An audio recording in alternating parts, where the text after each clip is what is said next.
Good morning. कैसे हैं सभी लोग? बहुत अच्छे हैं। चलिए शुरू किया जाए। शुरू किया जाए ना। शुरू करें। चलिए।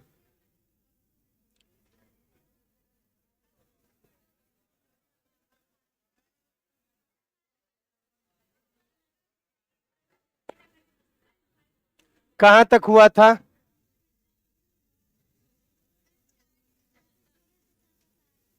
क्या चीज? अच्छा, फिगर बना के बताना है। चलो कोई नहीं।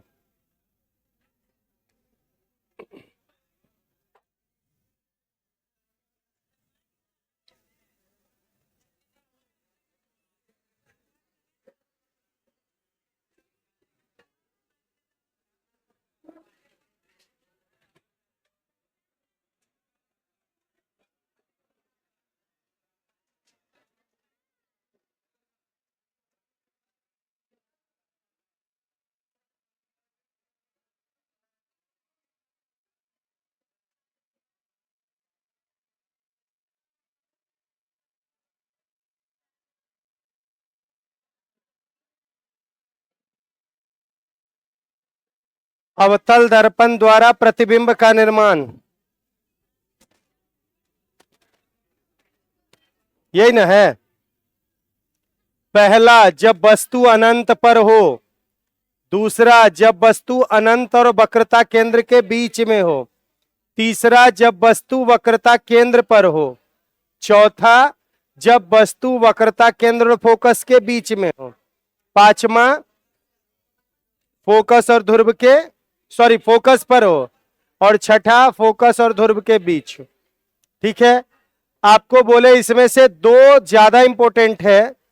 एक वक्रता केंद्र वाला और एक जब ध्रुव और फोकस के बीच में रखा गया हो तब वाला। कोई दिक्कत? तो हम लोग देखेंगे दोनों में। एक का तो फिगर शायद देख लिए थे हम लोग। जब बात करेंगे वक्रता केंद्र पर, किसकी बात करेंगे?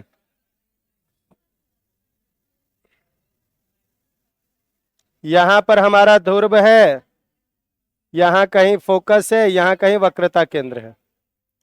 आपको बताया जो गलत होने का चांसेस है वो कुछ कारणों से है। आवाज नहीं जा रही है?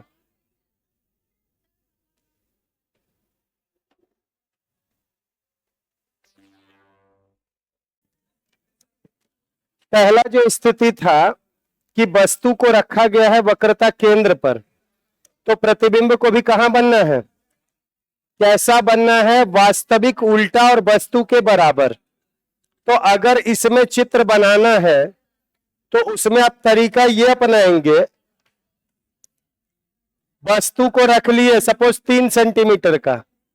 कितना सेंटीमीटर का? तो आपको अपने मन से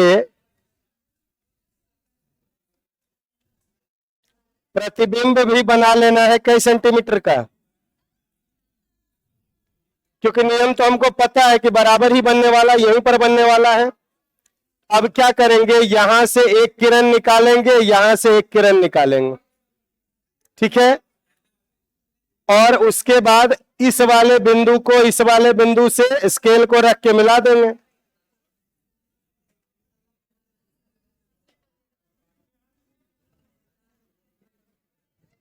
ठीक है। कोई दिक्कत? स्केल रख के मिलाओगे सीधा लाइन बनेगा। कोई दिक्कत? ऐसे करके हम प्रतिबिंब का निर्माण करेंगे जब वस्तु कहां रखा रहेगा? वक्रता केंद्र पर।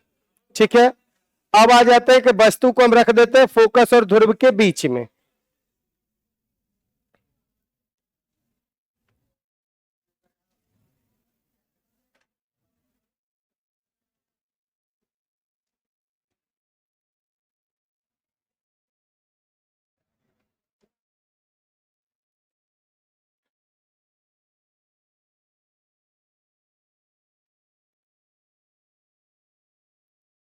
वस्तु को यहां रख दिए। ठीक है। प्रतिबिंब बनाने के 4 नियम हैं।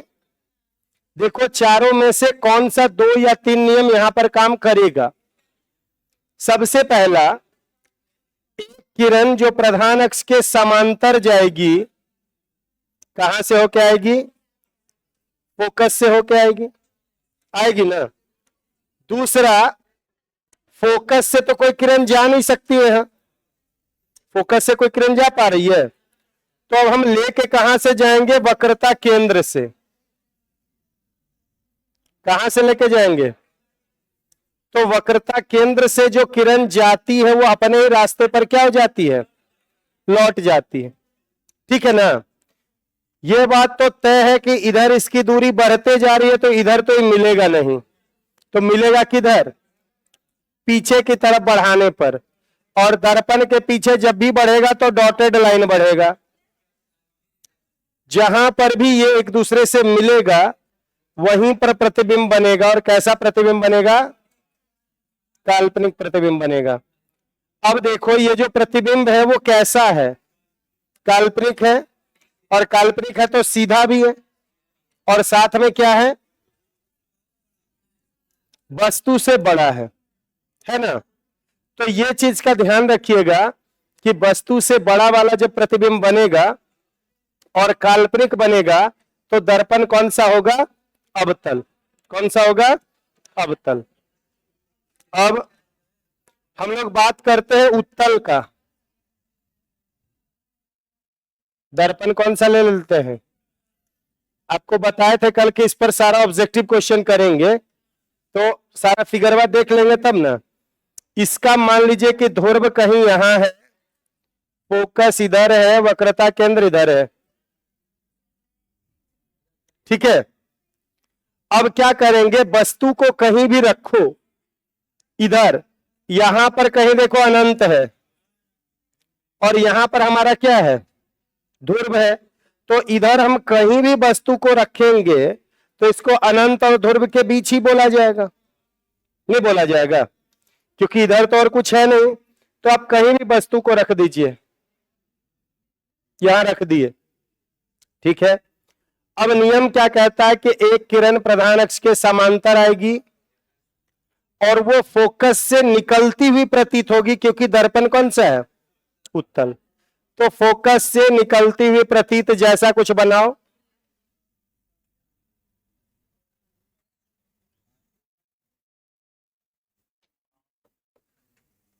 ठीक है, कोई दिक्कत? दूसरा, जो वक्रता केंद्र से आएगी वो अपने ही रास्ते पर लौट जाएगी, तो एक वक्रता केंद्र वाला भी हम लोग बनाएंगे।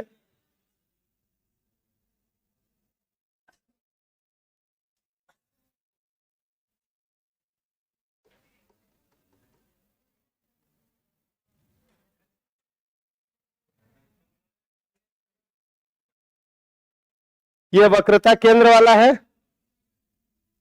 तो इधर तो पूरा लाइन रहेगा ना, जिस रास्ते पर आएगा उसी पर क्या हो जाएगा?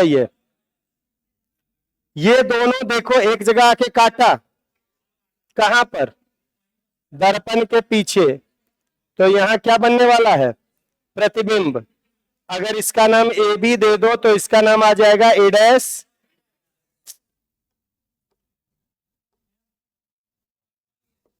ए डैश और फिर बी डैश। ठीक है। तो ऐसा केस में क्या होगा कि प्रतिबिंब काल्पनिक बन रहा है, सीधा बन रहा है, लेकिन छोटा बन रहा है। ठीक है।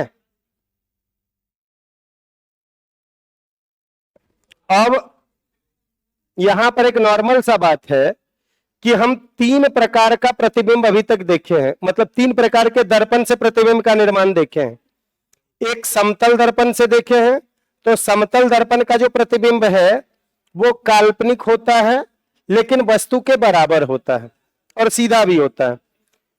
उसके बाद जब हम बात कर रहे हैं अवतल दर्पण का, तो उसमें जब काल्पनिक बनता है तो काल्पनिक होता है, सीधा होता है, लेकिन वस्तु से क्या होता है? बड़ा होता है। और यहां पर जब इसकी बात करते हैं तो ये काल्पनिक होता है, सीधा होता है और वस्तु से छोटा होता है। तो 3 पॉइंट आपको समझ में आया। पहला, जब भी कभी वास्तविक प्रतिबिंब से जुड़ा हुआ प्रश्न पूछा जाए, कौन सा प्रतिबिंब, तो दर्पण को हमेशा हम अवतल बोलेंगे। जब भी कभी वास्तविक प्रतिबिंब बन गया तो दर्पण कौन सा होगा, अवतल होगा। अगर काल्पनिक प्रतिबिंब बन गया तो तीन स्थिति बनेगा। हो सकता है कि दर्पण जो है समतल हो सकता है अवतल हो सकता है उत्तल हो। तो ये याद रखना कि जब काल्पनिक और बड़ा बन जाए, काल्पनिक और बड़ा तब अवतल, काल्पनिक और छोटा तब उत्तल, काल्पनिक और बराबर तब समतल। कोई दिक्कत, पॉइंट करके लिखवा दें, ऑब्जेक्टिव क्वेश्चन टाइप का लिखवा दें। हमको लगता है झूठ मूठ के चर्चा को ऑप्शन करके जगह काय भरे, पॉइंट लिखवा देते हो, समझ में आएगा, आंसर से हो जाएगा, है कि नहीं। लिखना शुरू करिए, हेडिंग दे दीजिए दर्पण से संबंधित महत्वपूर्ण तथ्य। दर्पण से संबंधित,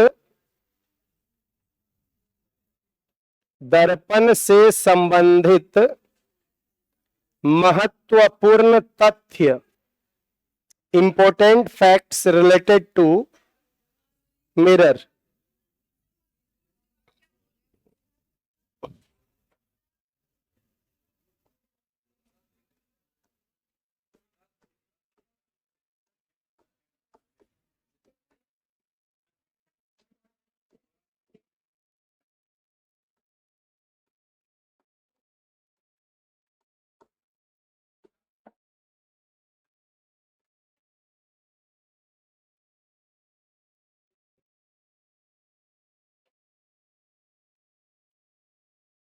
दर्पण से संबंधित महत्वपूर्ण तथ्य,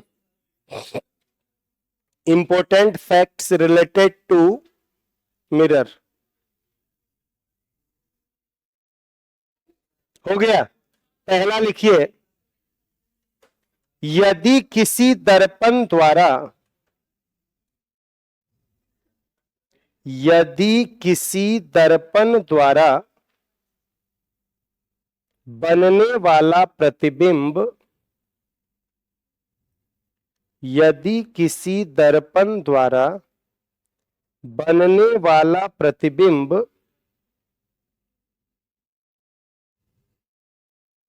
यदि किसी दर्पण द्वारा बनने वाला प्रतिबिंब वास्तविक हो, वास्तविक हो तथा उसका आकार, तथा उसका आकार बड़ा कौमा छोटा, तथा उसका आकार बड़ा कौमा छोटा या बराबर हो, बड़ा छोटा या बराबर हो, तो दर्पण हमेशा, तो दर्पण हमेशा अवतल होगा।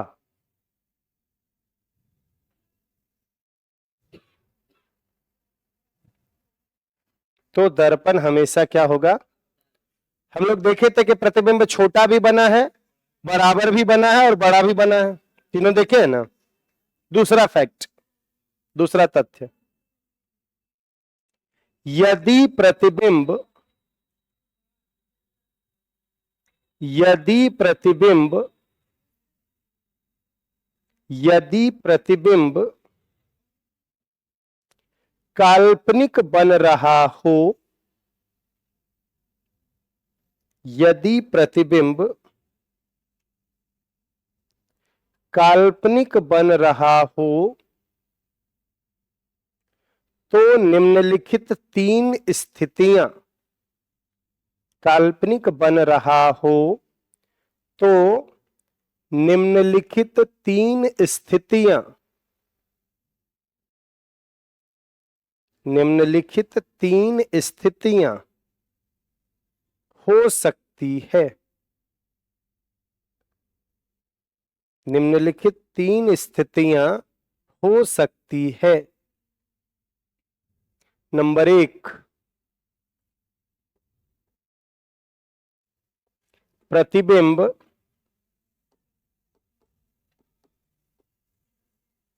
वस्तु के बराबर हो।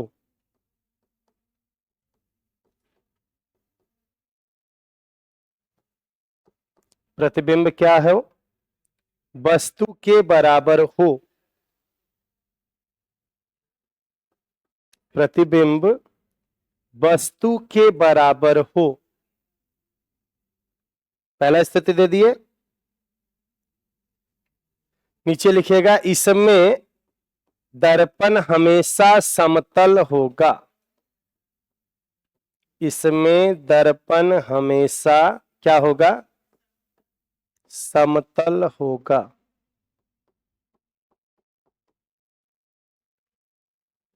इसमें दर्पण हमेशा क्या होगा? समतल होगा। ठीक है। दूसरा स्थिति, प्रतिबिंब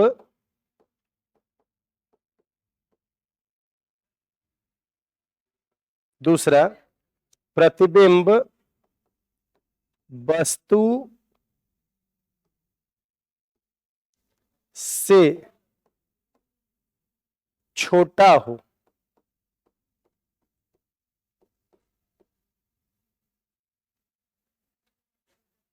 इसमें दर्पण क्या होगा?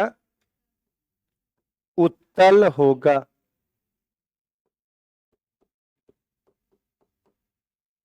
तीसरा स्थिति, प्रतिबिंब वस्तु से बड़ा हो। प्रतिबिंब क्या है? वस्तु से बड़ा हो। इसमें दर्पण कैसा होगा? अवतल होगा।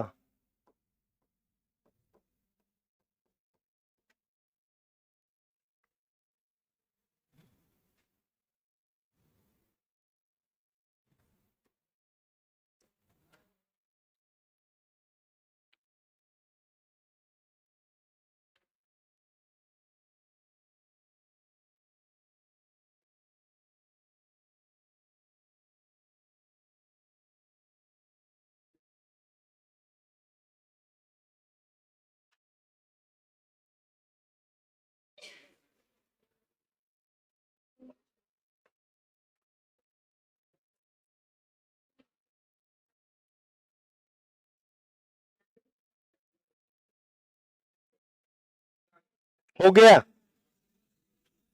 लिख लिए?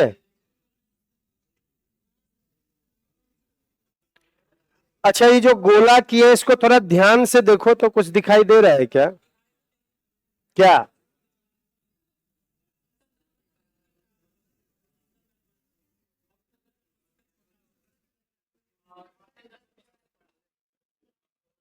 तो फिर हम गोल क्या किए? वो तो लिख ले है।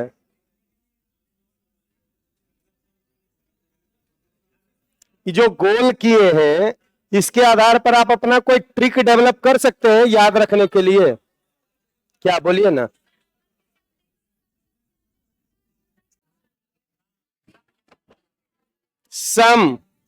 समतल क्या है? बराबर। आई देखो, छोटका के छोटकी या बड़का के बड़की। नहीं समझे? बड़ा प्रतिबिंब बनेगा बड़ा वाले से, छोटा प्रतिबिंब बनेगा छोटा वाले से, और समतल तो बेचारा समतल है ये। ठीक है। ये बात याद रखने के लिए एक ट्रिक अपने अपने से लिख लो, अपना अपना, ऐसे ही याद रहेगा। चलो, तुम लोग समझदार का दुकान है। चलिए, बढ़िया बात है। अब आप याद करिए, आपको चिन्ह परिपाटी में थोड़ा जगह छोड़वाए थे, वहां का ऑब्जेक्टिव क्वेश्चन के लिए चलते हैं, ठीक है। चिन्ह परिपाटी,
अब इधर ध्यान दीजिए, ये टेबल है, चिन्ह परिपाटी में हम लोग जैसे पढ़े थे, इसको थोड़ा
देखिए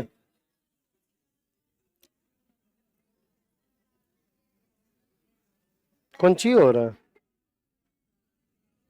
यहां पर, देखिए आपको एक ऐसा टेबल बनाना है, आंसर अभी आपको बताना है क्योंकि हम लोग सारा इमेज का फॉर्मेशन देख लिए। ये ध्यान देना कि जब भी कभी ऐसी स्थिति बने,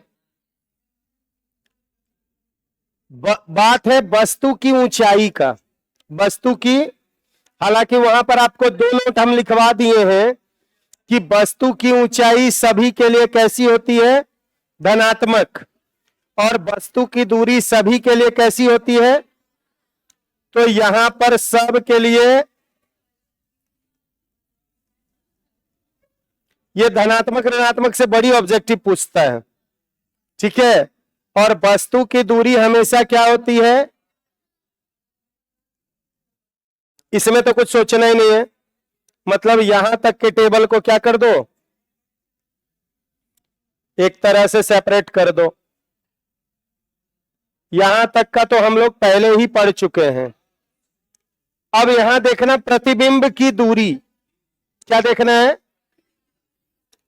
प्रतिबिंब की दूरी। अब सोचो कि अगर हम बात करते हैं उत्तल दर्पण का, किसका करते हैं, एकदम फिगर दिमाग में रखो, उत्तल दर्पण में प्रतिबिंब बनता है दर्पण के पीछे, मतलब ध्रुव से दाहिने तरफ हम बढ़ रहे हैं, तो ध्रुव से दाहिने तरफ मतलब आपतित किरण की दिशा में बढ़ रहे हैं, तो वो दूरी को हम लोग धनात्मक से सूचित करते हैं, नहीं करते हैं। तो ये क्या हो गया हमारा, धनात्मक हो जाएगा कब, जब दर्पण उत्तल रहेगा तो प्रतिबिंब की दूरी क्या हो जाएगी। अब देखो भाई 5 मिनट सुन लो ना, जैसे ही प्रतिबिंब दाहिने तरफ बना, मतलब दर्पण के पीछे बना, तो प्रतिबिंब की दूरी हमेशा क्या हो गई, प्लस में, धनात्मक। तो ये हो गया धनात्मक। अब देखो प्रतिबिंब की ऊंचाई, तो अगर प्रतिबिंब काल्पनिक बनेगा तो सीधा बनेगा, और जब सीधा बनेगा तो प्रधान अक्ष से ऊपर रहेगा, और जब प्रधान अक्ष से ऊपर रहेगा तो इसकी ऊंचाई भी क्या हो जाएगी। अब बचा वक्रता त्रिज्या, क्या बचा, वक्रता त्रिज्या इसमें उत्तल दर्पण में,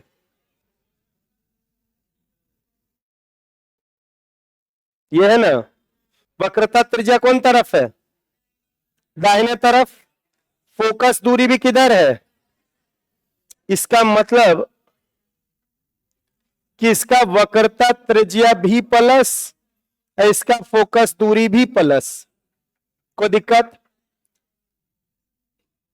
अब ऐसा है, अच्छा ऐसा करते हैं ना, दर्पण अवतल है तो इसमें दो स्थिति बनेगी, प्रतिबिंब काल्पनिक भी बन सकता है और प्रतिबिंब कैसा बनेगा, वास्तविक भी बनेगा, कोई दिक्कत। तो अगर प्रतिबिंब वास्तविक बन गया, स्थिति देख लेते हैं,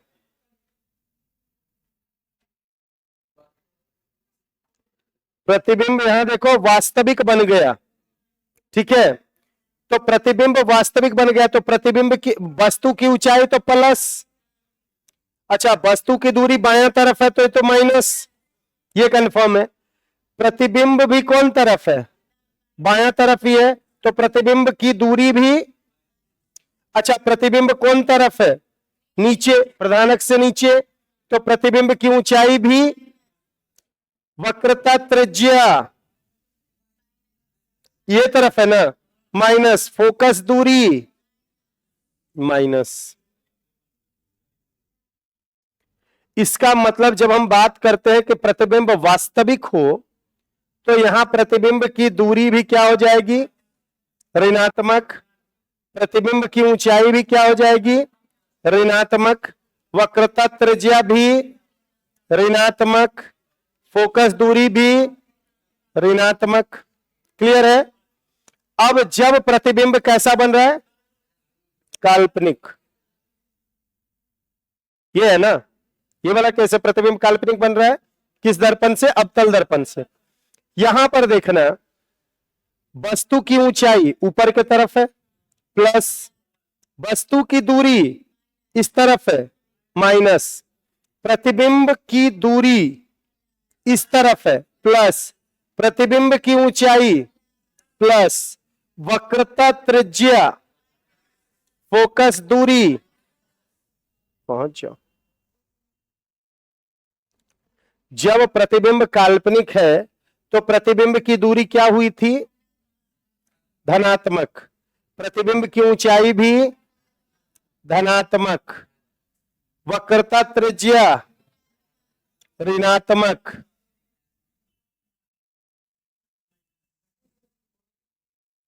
पूरा टेबल को थोड़ा बढ़िया से देख के इसमें से कोई ट्रिक निकालो तो। पूरा टेबल को ध्यान से देख के इसमें से कोई ट्रिक निकालो, बढ़िया से देखो ना, दिखेगा ट्रिक।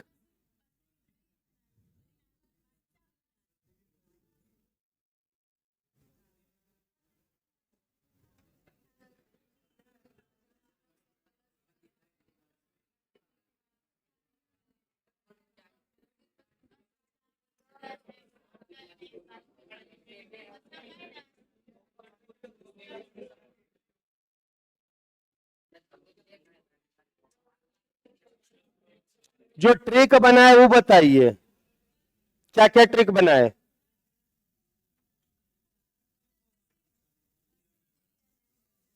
उत्तल में वस्तु की दूरी माइनस है, बाकी सब प्लस है। चलो समझ गए। अवतल में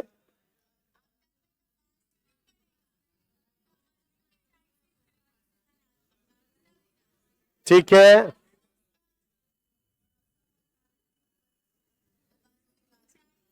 अगला वाला में कैसे ट्रिक बनेगा, ये तो दिक्कत है ना।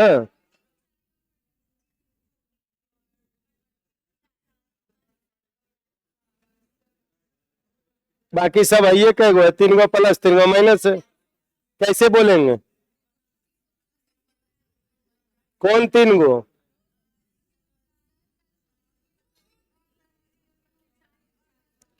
आप लोग जो देख रहे हैं ना, हम थोड़ा उससे अलग देख रहे हैं, शायद आपको भी दिखे।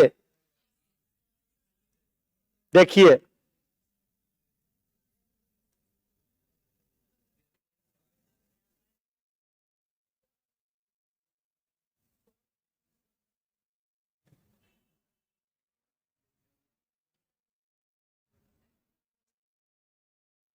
दिखा कुछ?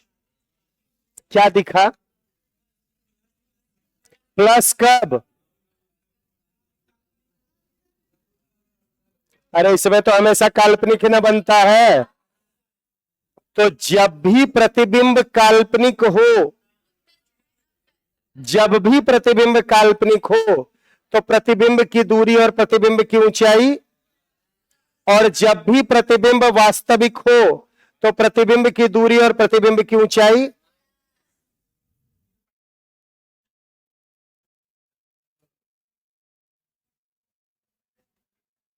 दूसरा ट्रिक भाई, दोनों सेम होता है। बात अगर हम अवतल दर्पण की करें तो उसकी वक्रता त्रिज्या और फोकस दूरी हमेशा ऋणात्मक, चाहे प्रतिबिंब कैसे नो बने, कोई फर्क। ये ऊपर वाला दोनों तो लिखा ही दिए हैं आपको, ऊपर वाला दोनों ने लिखा दिए हैं, ऊपर वाला दोनों लिखा दिए हैं। ऊपर वाला दोनों को अगर आप छोड़ दीजिए तो आप ऐसे बोल सकते कि उत्तल दर्पण के सारे प्लस होते हैं। अरे ऊपर वाला दोनों का तो नोट लिखा लेना है, इसमें सब प्लस, ठीक है, और उसमें सब माइनस। देखो सब माइनस रहे हैं, खाली खाली काल्पनिक प्रतिबिंब को छोड़ दोगे, उसके लिए तो एक ट्रिक रहेगा ही ना। अगर प्रतिबिंब काल्पनिक बना तब वस्तु की, ये प्रतिबिंब की दूरी और प्रतिबिंब की ऊंचाई प्लस, चाहे दर्पण कोई भी रहे, कोई दिक्कत। लेकिन जैसे ही प्रतिबिंब वास्तविक बना, जैसे प्रतिबिंब वास्तविक बना, और वास्तविक जब भी बनेगा तो अवतल से ही बनेगा, तो सबके सब माइनस। देख लो, एकरा छोड़ के बाकी सब माइनस है ना है। ऊपर वाला दोनों का ट्रिक हो ही गया है। तो लिख लीजिए 3 गो ट्रिक। ये टेबल वही छापना है जो जगहवा छोड़वाए थे।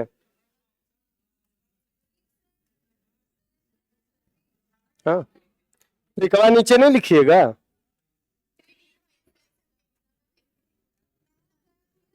ट्रिक लिख लीजिए। अरे इसको अभी नहीं छापिए, इसको घर में छाप लीजिएगा।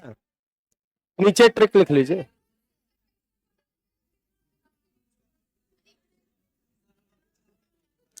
एकरा में लिख दे छोड़े हुए पेज के लिए।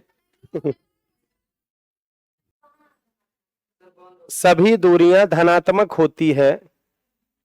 पहला दूगो ऊपर में देखिए, दूगो नोट पहले ही लिखवा दिए हैं कि वस्तु की ऊंचाई हमेशा प्लस होती है, उसको दर्पण से कोई लेना देना नहीं है। और वस्तु की दूरी हमेशा माइनस होती है, उसको दर्पण से कोई लेना देना नहीं है। तो ये दोनों को छोड़ने के बाद हमेशा प्लस नहीं है क्या? उत्तल में है ना हमेशा प्लस। दूसरा यदि प्रतिबिंब काल्पनिक हो, दूसरा यदि प्रतिबिंब काल्पनिक हो तो प्रतिबिंब की दूरी तथा ऊंचाई, यदि प्रतिबिंब काल्पनिक हो तो प्रतिबिंब की दूरी तथा ऊंचाई, तो प्रतिबिंब की दूरी तथा ऊंचाई हमेशा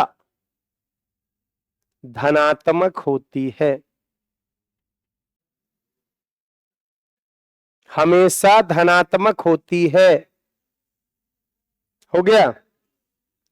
अगला लिख लो, यदि प्रतिबिंब, यदि प्रतिबिंब यदि प्रतिबिंब वास्तविक हो, यदि प्रतिबिंब वास्तविक हो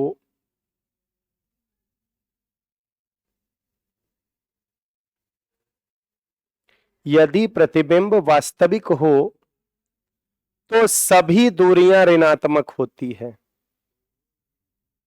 तो सभी दूरियां ऋणात्मक होती है। कौन ऊंचाई? ये दोनों को अलग करके देखिए ना। ठीक है, सभी दूरियां ऋणात्मक होती है अगर प्रतिबिंब वास्तविक हुआ तो। वस्तु की ऊंचाई को तो हम ऐसे ही साइड कर दिए हैं शुरुआत के नोट में ही। ठीक है, देखो 3 नोट है ना, पहले ये समझ लेना। वस्तु की ऊंचाई हमेशा धनात्मक होती है, ये पहला स्टार में लिखल है। दूसरा, वस्तु की दूरी हमेशा ऋणात्मक होती है। इसको दर्पण से कोई लेना देना नहीं। दर्पण समतल हो, उत्तल हो, अवतल हो, कोई भी दर्पण हो, वस्तु की दूरी हमेशा माइनस, अब वस्तु की ऊंचाई हमेशा प्लस। तो इसका तो काम खत्म। अब उत्तल दर्पण का सारा प्लस होता है। हो गया। अगर दर्पण अवतल हो, ठीक है, या उत्तल हो, इससे नहीं मतलब है। अगर प्रतिबिंब काल्पनिक बन रहा है, समतल में भी काल्पनिक बनता है, तो प्रतिबिंब की ऊंचाई या प्रतिबिंब की दूरी दोनों के दोनों प्लस। ठीक है, हो गया, दोनों के दोनों प्लस। और अगर प्रतिबिंब वास्तविक हो, अब वास्तविक होकर मतलब दर्पण हमेशा अवतल होगा, उत्तल में तो कभी वास्तविक बन नहीं सकता है, तो सब माइनस। देखो है ना, सब माइनस, कोई दिक्कत? सब माइनस है। दर्पण अगर उत्तल है तो सब माइनस है। बस एक ही टेंशन है कि जब उसका प्रतिबिंब काल्पनिक बन जाएगा तो प्रतिबिंब की ऊंचाई और प्रतिबिंब की दूरी को क्या कर देना? प्लस कर देना। कोई दिक्कत?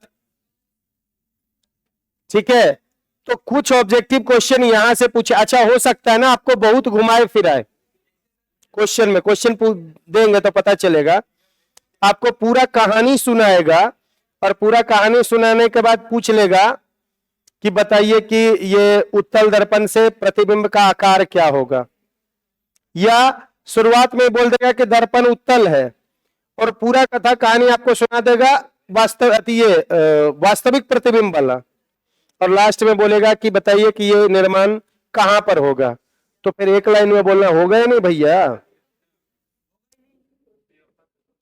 अरे एक नॉर्मल सा बात बोल देता है ना, पूछ लेता है कि उत्तल दर्पण का उपयोग कहाँ होता है, अब तुमको दे देगा दाढ़ी बनाने के लिए, मतलब ऑप्शन देगा बढ़िया बढ़िया, और उत्तल वाला ऑप्शन नहीं देगा, लास्ट में दे देगा इनमें से कोई नहीं, वो तीनों ऑप्शन दे देगा अवतल वाला।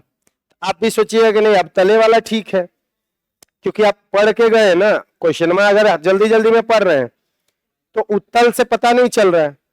अच्छा कभी कभी दर्पण बताएगा ही नहीं कि उत्तल है कि अवतल है, लेकिन प्रतिबिंब में वास्तविक लगा देगा, ठीक है, तब तो आपको अंदाजा आ जाता है। अब ऐसे भी नहीं बोला, ये भी नहीं, वास्तविक भी नहीं बोला, बोल दिया कि प्रतिबिंब काल्पनिक है, तब तो भयानक टेंशन। लेकिन बोल दिया कि प्रतिबिंब दुगना बन रहा है, दुगना मतलब बड़ा, मतलब कौन सा, ऐसे करके क्वेश्चन को घुमाएगा। कोई दिक्कत समझ में आया यहां तक, क्लियर है? तो एक छोटा सा काम आप मेरे लिए करिए, अपने लिए तो नहीं है पढ़ते हैं, मेरे लिए पढ़ लीजिए थोड़ा सा। जितना अभी आप पढ़े हैं उसमें से 30 ऑब्जेक्टिव, सिर्फ 30 मेरे लिए बना के लेके आइए। 30 गो ऑब्जेक्टिव बनाना है, जो पढ़े हैं उसमें आपको लगेगा कि यहां से क्वेश्चन बन सकता है, वो 30 क्वेश्चन आप बना के लेके आइए कल। हाँ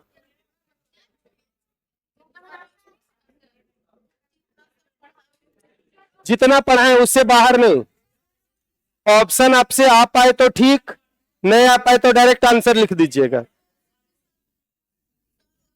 अगर हम क्या बोल रहे हैं, अगर ऑप्शन आपसे बन पाया तो बहुत अच्छा, नहीं बन पाया तो कम से कम आंसर, क्वेश्चन और आंसर ये जरूर चाहिए, 30 कम से कम, ठीक है। इसके बाद 3 गो प्रूव है जो क्लास 10 में पढ़े थे, R बराबर 2F या F बराबर R/2, दूसरा दर्पण सूत्र 1/B प्लस 1/U बराबर 1/F, और तीसरा M बराबर I/O बराबर -V/U। ये तीनों प्रूफ यहां करें क्या? काहेल यहां प्रूव नहीं पूछता है, उससे सवाल पूछता है, क्वेश्चन, ठीक है। तो हम ऐसे फॉर्मूला को रख के उस पर से क्वेश्चन सॉल्व कर लेते हैं। इसके साथ आपका प्रावर्तन का काम, कल अगर आप ये 30 क्वेश्चन करके लाइए तो कल ही हम प्रावर्तन खत्म कर देते हैं, ठीक है। चलिए, और कोई दिक्कत नहीं ना? एक बार बोल दो, श्यावर रामचंद्र की